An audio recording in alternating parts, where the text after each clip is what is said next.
Hello, good morning बेटा। How are you? I hope अच्छे होंगे। ठीक है, तो चलिए स्टार्ट करते हैं अपना topic without wasting much time. आपका 12th क्लास के अंदर आज का टॉपिक जो रहेगा वो डी ब्लॉक एलिमेंट्स में है, trends in the properties of transition elements. ठीक है, तो लास्ट वीडियो में मैंने आपको इंट्रोडक्शन पार्ट करवाया था कि डी ब्लॉक एलिमेंट्स क्या हैं, कॉन्फ़िगरेशन क्या है, जनरल कैरेक्टरिस्टिक्स क्या हैं, ट्रू डी ब्लॉक एलिमेंट की डेफिनेशन क्या होती है, जिंक कैडमियम मरकरी इसमें फिट कैसे नहीं बैठते एंड ऑल दैट। ओके, तो अब हम प्रॉपर्टीज के अंदर ट्रेंड डिस्कस करेंगे कि साइज है, आयोनाइजेशन, एंथैल्पी, वो इनके ग्रुप और पीरियड्स के अंदर कैसे वेरी करती है। ओके, तो चलिए स्टार्ट करते हैं। सबसे पहले एटॉमिक साइज। तो अगर आप एटॉमिक साइज की बात करें तो बेटा, क्योंकि जो डी ब्लॉक एलिमेंट है वो S और P के बीच में होते हैं, तो इनका जो साइज है ना वो इन बिटवीन मिलेगा S and P block element. Size is in between S and P block element. Okay, मतलब आप क्योंकि लेफ्ट टू राइट जब हम जाते हैं तो साइज जो है वो डिक्रीज करता है due to increase in the nuclear charge. तो इसका मतलब ये हुआ कि S से तो ये बड़े होंगे पर P से ये क्या हो जाएंगे बेटा, छोटे हो जाएंगे साइज के अंदर। ओके, तो ये तो थोड़ा रफ आइडिया सा हो गया। बट अगर आप इनके 10 एलिमेंट्स में कंपैरिजन करें, जैसे मैं पहली सीरीज ले लूं स्कैंडियम वाली,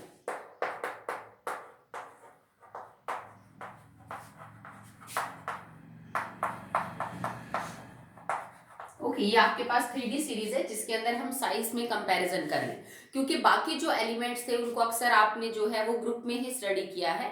यहाँ पे हम इनको सीरीज में स्टडी करते हैं, जैसे पीरियड में स्टडी करेंगे। कुछ प्रॉपर्टीज ग्रुप में भी स्टडी होंगी बट मैक्सिमम चीजें हम यहाँ पे पीरियड में स्टडी करेंगे। तो देखो, आपका एक्सपेक्टेड ट्रेंड ये है कि going from scandium to zinc atomic size should decrease करना चाहिए। क्यों करना चाहिए? क्योंकि उसी शेल के अंदर number of electron one by one add हो रहे हैं। अब वन बाय वन अगर इलेक्ट्रॉन ऐड हो रहे हैं तो ऑब्वियस सी बात है कि न्यूक्लियर चार्ज बढ़ रहा है, और न्यूक्लियर चार्ज बढ़ रहा है तो मतलब न्यूक्लियस की फोर्स बढ़ रही है टू होल्ड द इलेक्ट्रॉन्स, और साइज जो है बेटा वो आपका कम होता जाएगा। ठीक है, पर ये इतना सिंपल नहीं है। साइज के केस में अगर आप बोलो कि लगातार घटेगा, but so that is not so simple. ठीक है, घटेगा जरूर, पर ये जो घटना है ना ये थोड़ा सा अब्रप्ट है, थोड़ा सा आगे पीछे होता रहेगा। कैसे? देखो, अगर मैं स्कैंडियम से और मैग्नीज तक की बात करूं तो ये हर सीरीज में देखने को मिलेगा कि पहले एलिमेंट से पांचवें एलिमेंट तक आपको साइज घटता हुआ नजर आएगा।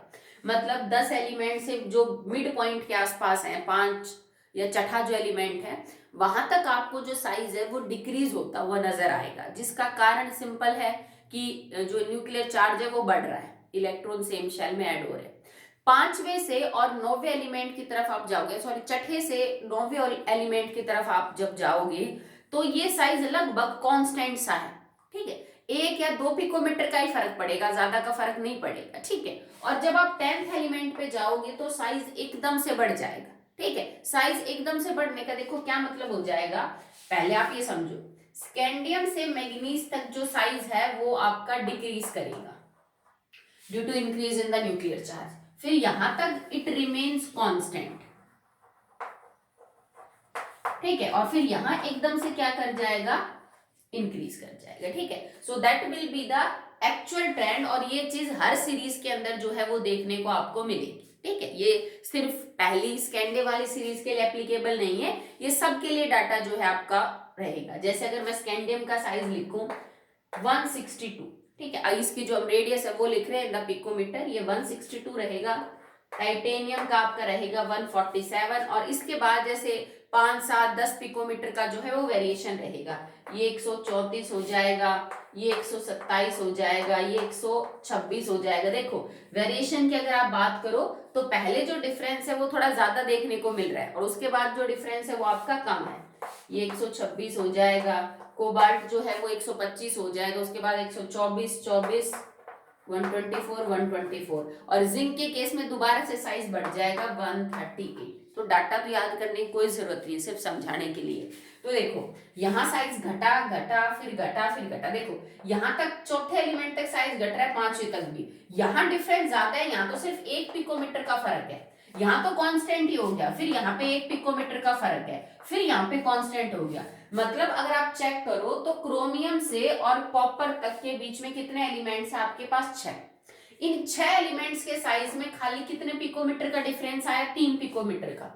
मतलब 6 एलिमेंट्स के साइज में ओनली 3 पिकोमीटर का डिफरेंस है। और फिर यहाँ पे 134 से सीधा आपका 138 हो गया मतलब, या फिर बढ़ गया। ठीक है, तो ये अनएक्सपेक्टेड ट्रेंड हर सीरीज में मिलेगा, जिसका अपना रीजन है। आप इसको देखिए, यहां से यहां तक जो आपका साइज है, मैग्नीज तक जो आपका साइज घटता हुआ नजर आ रहा है, उसका सीधा कारण है सेम शेल में इलेक्ट्रॉन्स का ऐड होना, इंक्रीज इफेक्टिव न्यूक्लियर चार्ज।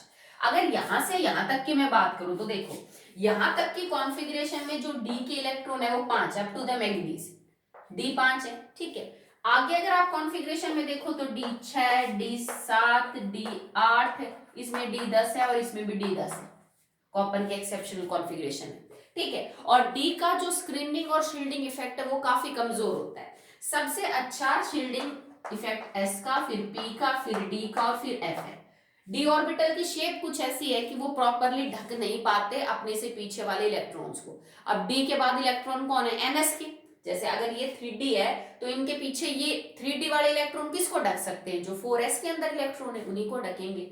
तो यहां तक तो जब 4-5 इलेक्ट्रॉन है डी के तो कोई दिक्कत नहीं, इफेक्टिव न्यूक्लियर चार्ज बढ़ता है और साइज घटता चला जाता है। पर यहां से यहां तक डी के इलेक्ट्रॉन भी तो बढ़ गए ना। ठीक है, और डी के इलेक्ट्रॉन बढ़ने से शील्डिंग और स्क्रीनिंग इफेक्ट जो है वो कमजोर हो गया। ठीक, डी के इलेक्ट्रॉन प्रॉपरली एस के इलेक्ट्रॉन्स को, 4s के इलेक्ट्रॉन्स को ढक नहीं पाएंगे। अगर 3D के इलेक्ट्रॉन्स 4s के इलेक्ट्रॉन्स को ढक नहीं पाएंगे, मान लीजिए 4s के इलेक्ट्रॉन इधर है, ये डी का है, अगर ढक नहीं पाएंगे, बट अगर आप F के कंपैरिजन में करो तो आप कह सकते हो कि जो D है वो थोड़ा ठीक ही है। ठीक है, अगर आप D ऑर्बिटल्स का कंपैरिजन करो, D की शेप का कंपैरिजन करो F के, तो क्योंकि जब नंबर ऑफ इलेक्ट्रॉन्स आता है, देखो इसमें दो चीजें काम आ रही है आपकी। D ऑर्बिटल्स का स्क्रीनिंग और शील्डिंग इफेक्ट जो है वो अच्छा नहीं होता। पर एक बात समझो, अगर अंदर वाली शेल में एक डी का इलेक्ट्रॉन है तो बाहर जो 4s के अंदर दो इलेक्ट्रॉन है उनको ढकने की गुंजाइश कम है, क्योंकि अंदर एक इलेक्ट्रॉन है बाहर दो, भाई गुंजाइश कम है कि घूमते घूमते 4s के दो इलेक्ट्रॉन के सामने कोई इलेक्ट्रॉन आ जाए। इलेक्ट्रॉन 2 हुए डी में, 3 हुए, 4 हुए, 5 हुए। ठीक है, तो गुंजाइश कम बनी है।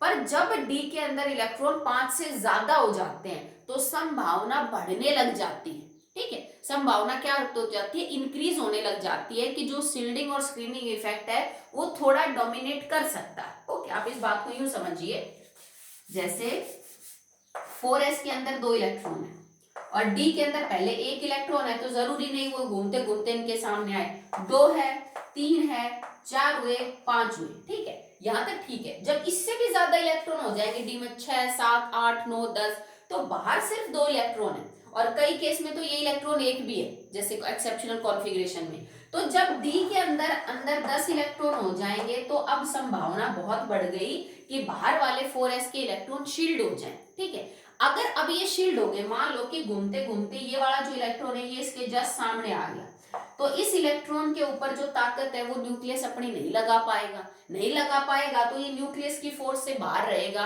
तो इसका मतलब साइज बढ़ेगा। भाई इलेक्ट्रॉन को प्रॉपरली होल्ड नहीं कर पाए तो इलेक्ट्रॉन पीछे की तरफ चला गया तो साइज बढ़ गया।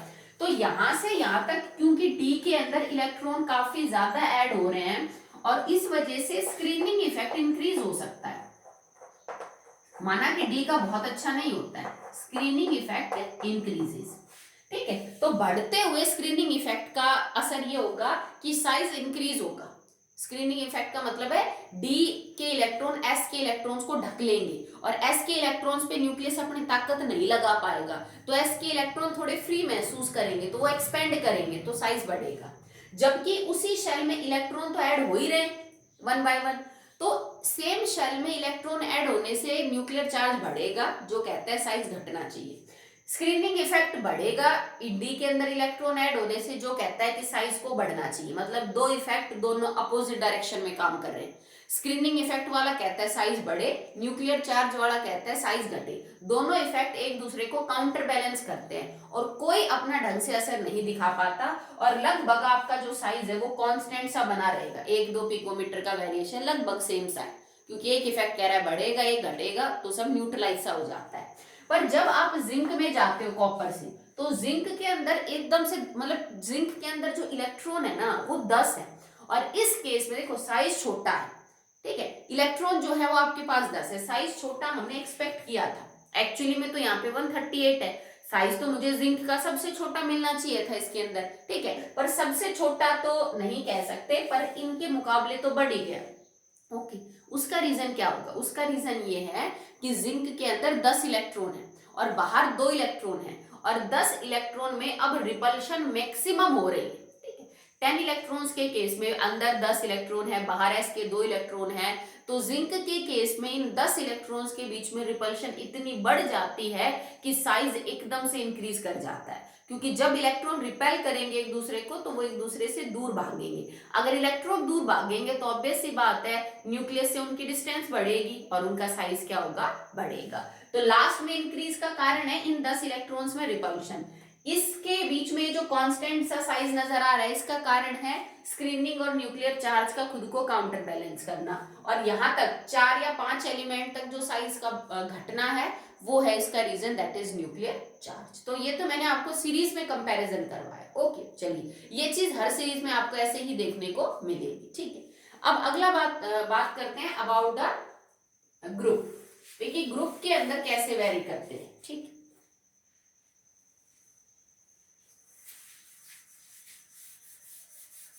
ग्रुप के अंदर हमारा जो नॉर्मल ट्रेंड है वो ये कहता है कि size should increase because number of shell जो है वो क्या होती है बेटा?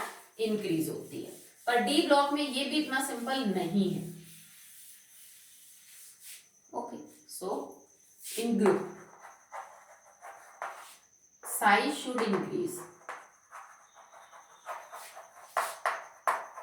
ठीक है।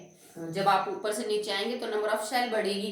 जैसे जो पहली सीरीज है वो आपका 4th पीरियड है, इसका मतलब इसमें 4 शेल है, देन 5th पीरियड में 5 है, देन 6th में 6 शेल हैं, देन 7th के अंदर आपकी 7 शेल है, ठीक है। तो ऑब्वियस सी बात है नंबर ऑफ शेल बढ़ेगी तो साइज शुड इंक्रीज। पहली सीरीज से दूसरे, दूसरे से तीसरे, तीसरे से चौथे का जो साइज है वो आपका बड़ा होगा रेस्पेक्टिव ग्रुप के अंदर, अगर मैं बात करूं तो, ठीक है। जैसे पहले के अंदर हमने स्कैंडियम ले लिया, देन यट्रियम ले लिया, देन हमने लैंथियम ले लिया, तो होना ये चाहिए था इससे बड़ा ये और इससे बड़ा ये, पर होता एक्चुअली क्या है कि फर्स्ट सीरीज के बाद जो सेकंड और थर्ड सीरीज है ना, उनके एलिमेंट्स का जो साइज है ना वो लगभग आइडेंटिकल है। मैं ये तो नहीं कह रही कि बिल्कुल डिट्टो सेम है, बट इन दोनों के बीच में जो आपको साइज मिलेगा, जैसे कि जिरकोनियम, ऑफ्नियम, इन दोनों के साइज में बहुत कम वेरिएशन है, जबकि एक शेल बढ़ने से साइज के अंदर अच्छा खासा डिफरेंस आना चाहिए था। तो तुम यूं भी कह सकते हो कि डी ब्लॉक एलिमेंट्स के अंदर जो सेकंड और थर्ड ट्रांजिशन सीरीज है उनके एलिमेंट्स का जो एटॉमिक साइज है वो बहुत ज्यादा वेरी नहीं कर रहा, लगभग सेम सेम है।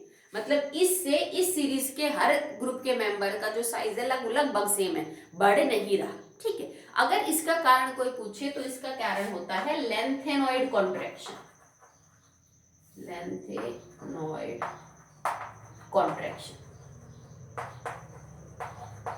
और अगर आप अगले केस में बात करोगे, थर्ड और फोर्थ सीरीज में बात करोगे, तो इसका कारण एक्टेनॉइड कॉन्ट्रैक्शन होगा, ठीक है। सेकंड और थर्ड सीरीज के एलिमेंट का साइज लगभग कंपेरेबल है लेंथेनॉइड कॉन्ट्रैक्शन से, और थर्ड और फोर्थ मेंबर, क्योंकि इसके नीचे जस्ट एसी आ जाएगा फोर्थ सीरीज में, उनके साइज में कंपेरेबिलिटी है due to actinoid contraction, due to actinoid contraction.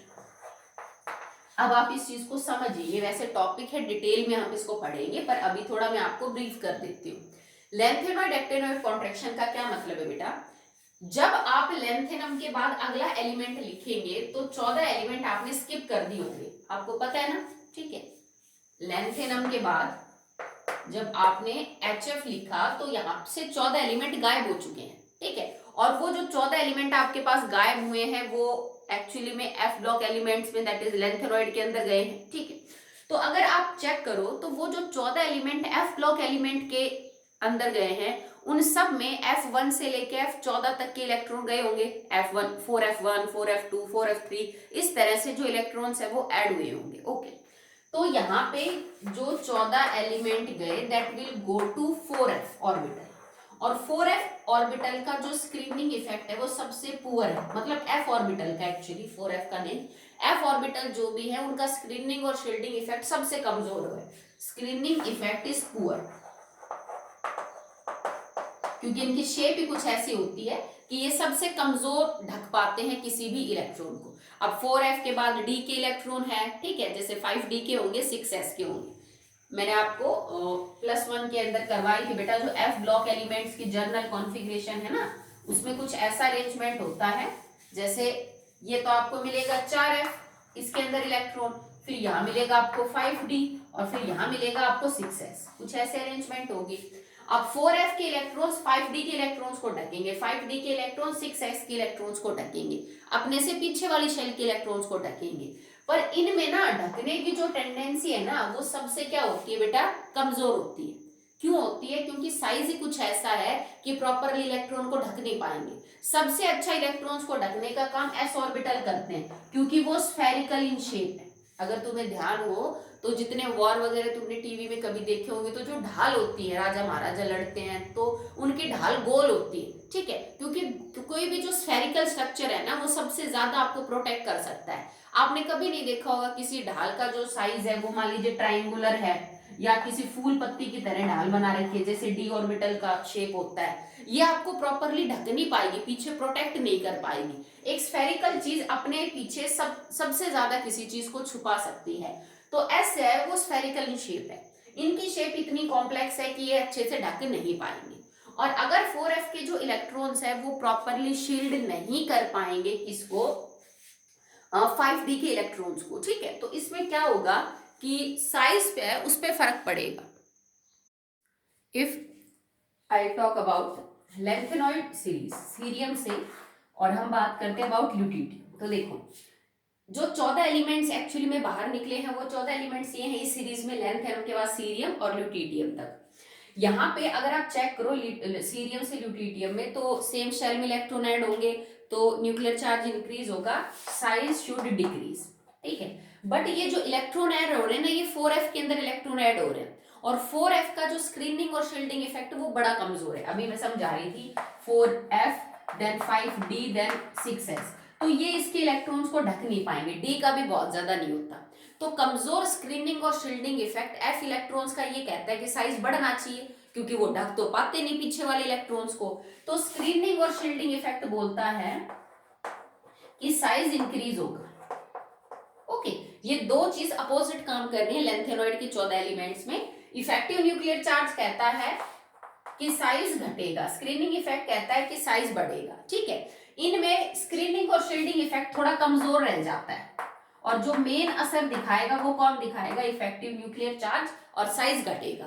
पर ये साइज बहुत कम घटता है, ठीक है, क्योंकि एक्चुअली में कोई दूसरा इफेक्ट है जो इसको काटने की कोशिश कर रहा है, तो साइज डिक्रीज करेगा बट कम करेगा। तो अगर मैं सीरियम से ल्यूटिडियम की तरफ जाऊं तो मेरे को बहुत कम 5, 10, 15 पिकोमीटर का डिफरेंस मिलेगा सारा ही साइज में, यहां से लेके यहां तक। अब देखो, अब ल्यूटिडियम के बाद हमारे पास HF आएगा, ठीक है, और HF के जस्ट नीचे आपके पास सॉरी इसके ऊपर जस्ट मिल जाएगा आपको जिरकोनियम Zr, ठीक है। तो मैं ये कह रही हूँ कि इन दोनों का साइज जो है ना वो लगभग आइडेंटिकल है, Nb का और टेंटेनम का साइज जो है बिल्कुल आइडेंटिकल है। क्यों आइडेंटिकल है? जबकि एक शेल बढ़ गई। तो देखो बेटा, शेल बढ़ने से क्या होगा, शेल का नंबर इंक्रीज हो रहा है, शेल का नंबर इंक्रीज होगा तो साइज भी क्या होना चाहिए, इंक्रीज होगा। पर आप चाहे लेफ्ट टू राइट चले जाओ, चाहे आप टॉप टू बॉटम चले जाओ, न्यूक्लियर चार्ज तो बेटा हमेशा बढ़ता है, क्योंकि लेफ्ट टू राइट जाने पे भी नंबर ऑफ इलेक्ट्रॉन्स ऐड होते हैं शेल में, और टॉप टू बॉटम आने पे भी नंबर ऑफ इलेक्ट्रॉन्स ऐड होते हैं। तो देखो न्यूक्लियर चार्ज भी इंक्रीज हो रहा है, न्यूक्लियर चार्ज इंक्रीज होने से लगेगा हमें साइज डिक्रीज होना चाहिए। ओके, स्क्रीनिंग और जो शील्डिंग इफेक्ट है ना वो कमजोर है एफ का। स्क्रीनिंग इफेक्ट जो है वो ये कहता है कि साइज को इंक्रीज करना चाहिए, ठीक है, बट ये इफेक्ट कमजोर है क्योंकि एफ के केस में ये बहुत ही वीक है, ठीक है। तो 3 इफेक्ट काम कर रहे हैं going from top to bottom in a lanthanoid series, ठीक है। शेल नंबर कहने से इंक्रीज होना चाहिए साइज, न्यूक्लियर चार्ज बढ़ने से साइज को डिक्रीज करना चाहिए, और शील्डिंग और स्क्रीनिंग इफेक्ट कमजोर होने से साइज को बढ़ना चाहिए, पर साइज लगभग बराबर सा रहता है। इसका मतलब ये हुआ कि ये जो दो फैक्टर साइज को इंक्रीज करने के लिए कह रहे हैं, और ये जो फैक्टर साइज को डिक्रीज करने को कह रहा है, इस अकेले फैक्टर ने इन दोनों को काउंटर बैलेंस किया है। मतलब इफेक्टिव न्यूक्लियर चार्ज का बढ़ना इतना ज्यादा है यहाँ पे कि इन दोनों इफेक्ट्स को उन्होंने लगभग न्यूट्रलाइज कर दिया है। तो या तो आपको डिफरेंस 2-3 पिकोमीटर का मिलेगा, नहीं तो लगभग इनका जो साइज है वो आपको सेम मिलेगा। क्यों मिलेगा? क्यों इफेक्टिव न्यूक्लियर चार्ज इतना ज्यादा क्यों बढ़ गया? क्योंकि एक्चुअली में जब तुम बात करते हो about ZR and HF, about NB and TA, तो इनके बीच में एक्चुअली में उतने इलेक्ट्रॉन्स नहीं है जितना तुम उम्मीद कर रहे हो। जैसे मान लो कि मैं बात करूं लाइक ये फोर्थ उसके हैं, आपके ग्रुप के हैं जो ZR है, और आपके पास इसके नीचे HF है, that are of fourth group. ठीक है, तो तुम्हें क्या लगता है इसके इन दोनों के बीच में कितने इलेक्ट्रॉन्स का जो डिफरेंस है? भाई 4 के आगे आप 12 तक गिनते इलेक्ट्रॉन, 8 तो वो हो जाते, फिर 6 तुम इलेक्ट्रॉन गिनते किसके? पी के गिनते, 14 हो जाते, 14 के बाद 2 किसके हो जाते? एस के हो जाते, दैट इज 16, और 16 के बाद आपके पास एक और हो जाता 17। मतलब तुम्हें लगा कि इन दोनों के बीच में 18 इलेक्ट्रॉन्स का गैप है, होना चाहिए था ना, बट एक्चुअली में 18 इलेक्ट्रॉन्स का गैप नहीं है, 18 प्लस में 14 इलेक्ट्रॉन्स का गैप है। ठीक है, तो हमें उम्मीद लग रही थी भाई इफेक्टिव न्यूक्लियर चार्ज तो एक एक इलेक्ट्रॉन से भी बढ़ जाता है, और यहाँ पे 18 नहीं, एक्चुअली में ज्यादा इलेक्ट्रॉन्स बढ़ रहे, समझ रहे हो आप? ठीक है, कितने बढ़े? 18 तो ये बढ़ गए, और 14 जो एफ ब्लॉक एलिमेंट में चले गए वो टोटल 32 इलेक्ट्रॉन बढ़ गए। तो इफेक्टिव न्यूक्लियर चार्ज 32 बढ़े हुए इलेक्ट्रॉन्स की वजह से है, जो कि बहुत ज्यादा होगा, जो इन दो इफेक्ट्स को काउंटर बैलेंस करेगा, जिस वजह से साइज लगभग आपका क्या रहेगा बेटा?